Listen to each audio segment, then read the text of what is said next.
What is going on, guys? Wally here with another video, and in today's video we're taking a look at some Destiny PvP footage and of course what I think about the new patch. Shouldn't be a very long video, but I want to give you guys a bit of a interpretation of what I think is going on in the patch notes and of course what they may do in the upcoming patch. As they said, this is kind of like a two-parter patch. The first patch, they're going to take a look at a few of the balancing issues, and then in the next patch it's going to be a little bit larger and potentially a little bit more encompassing of some of the factors in PvP, some of the most unbalanced things and some of the more potentially overpowered things. So we're going to see a few changes in the future of Destiny PvP in terms of balancing, and I think it's pretty awesome.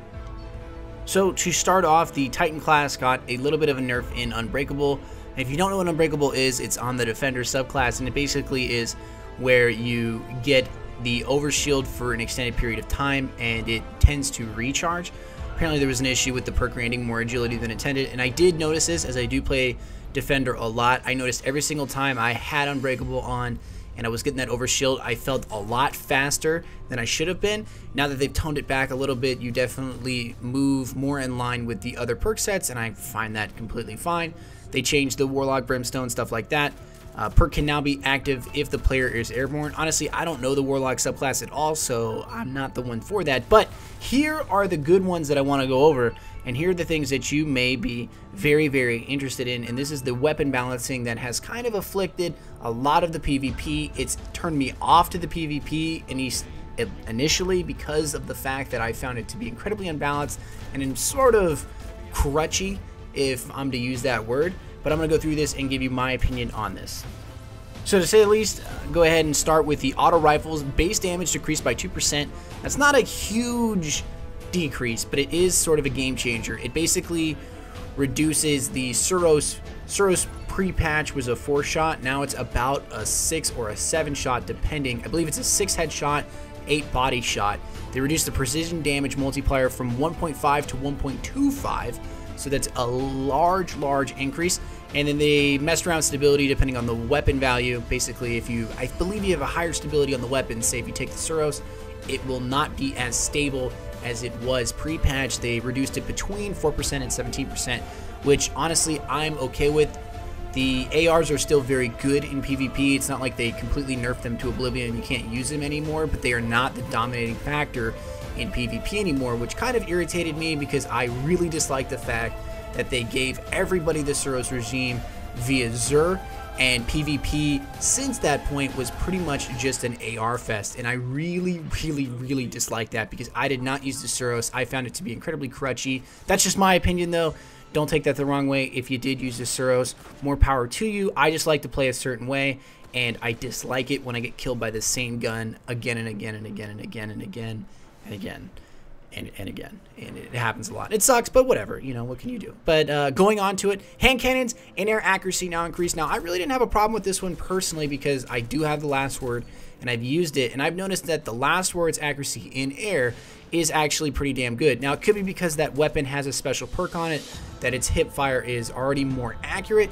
But if you are a hand cannon connoisseur, if you will be noticing a large increase in that in-air accuracy, meaning you can kind of bunny hop a little bit more and get that ability to shoot down on people, which is pretty awesome, not gonna lie. Pretty damn awesome. So hopping into it, the scout rifles have seen a base damage increase by 6%. Damage versus alien combatants, which is really large by the way, is increased by 6 to 25% based on tier.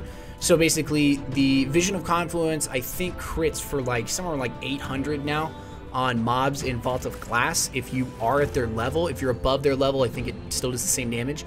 So it's pretty damn awesome. I'm gonna say it hits very hard. It's very viable to use now.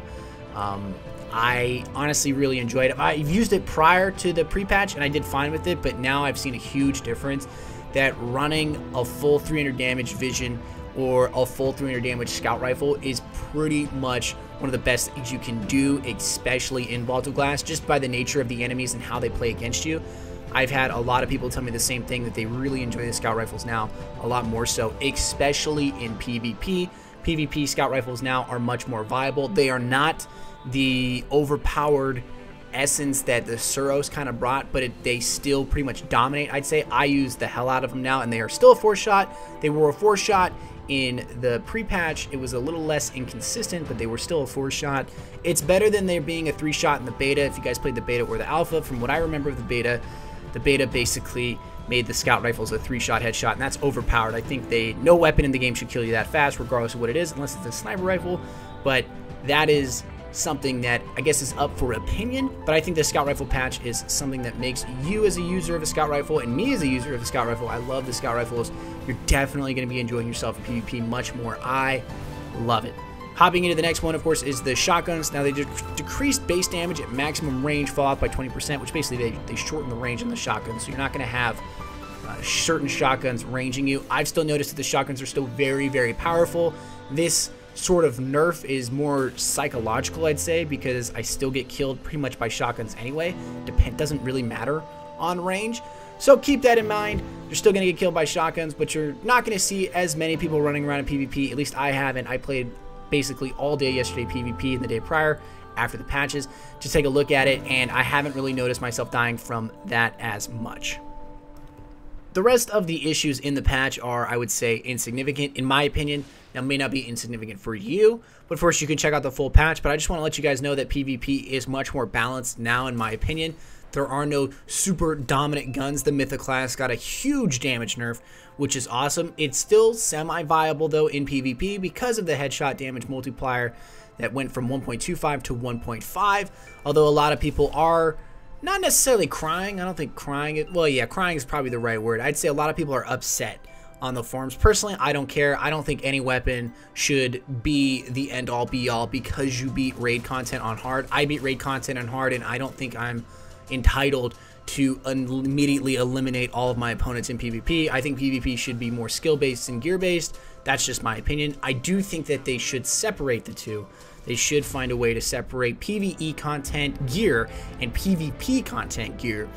Kind of how they do it in World of Warcraft, where you need certain gear to sort of move on to the next tiers of gameplay and become more powerful. I don't know if they're going to figure out a way to do that. They said they were going to take a look at it. I've been reading Reddit, and they said they've been taking a look at a lot of the possibilities in balancing PvE and PvP. But all in all, I think this is a great patch. I think Destiny is moving in the right direction, and I think this is exactly what Bungie needs to do if they want to keep longevity in their game. I know a lot of people are sort of reaching that time period where they're not as stoked about Destiny anymore. You know, they're like kind of riding out the hype train a little bit, and they're kind of feeling a little bit of boredom. Personally, I get on now to just do my dailies with the Vanguard rep just to level up my stuff and then play PvP. I find PvP incredibly enjoyable. If you guys are enjoying PvP and you want to come play with me, feel free to send me a friend request on the Xbox Uno. I'm always down to play with anybody. Thank you guys very much for this, and I hope you guys are enjoying all the videos I put out. I love you all very much. I'm out. Bye-bye.